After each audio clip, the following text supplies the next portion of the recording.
Ever recorded a customer payment in Odoo but can't find the Mark as Sent button? Watch this quick walkthrough and mark payments as sent in under 3 minutes.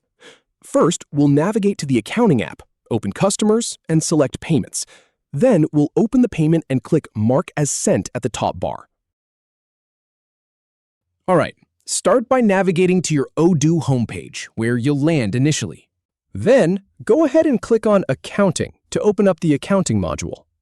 Now that you're in Accounting, click on Customers at the top bar to get to the customer list.